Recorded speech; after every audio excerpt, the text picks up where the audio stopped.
வணக்கம். ஈரோடு வடக்கு மாவட்ட மாணவரணி. நீட் தேர்வை கொண்டு வந்தது பாஜக. நீட் தேர்வுக்கு விலக்கு கொடுக்க மறுப்பது பாஜக. நீட் தேர்வு மூலம் தமிழ்நாடு மாணவர்களின் மருத்துவ கனவை சிதைப்பது பாஜக. நீட் தேர்வுக்கு எதிராக தமிழ்நாடு கொண்டு வந்த அரசு தீர்மானத்தை திருப்பி அனுப்பியது பாஜக.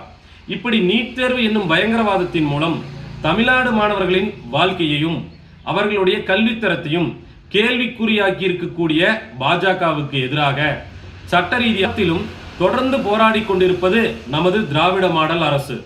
ஆனால் எடப்பாடி பழனிசாமியோ தமிழ்நாடு அரசுக்கு எதிராக போராடுவதாக போஸ்டர் அடித்து நாடகமாடி கொண்டிருக்கிறார். உண்மையில் அதிமுகவின் இந்த செயல் நாடகமல்ல, பகல் வேஷம். பதவிக்காக அமித்ஷாவின் கால்களை பற்றி கொண்டிருக்கும் பழனிசாமி தன் எஜமானிய பாசத்தை காட்ட இன்னும் என்னென்னவெல்லாம் நாடகமாட போகிறார் என்பதை பார்க்கத்தானே போகிறோம். தமிழ்நாடு போராடும், தமிழ்நாடு வெல்லும்.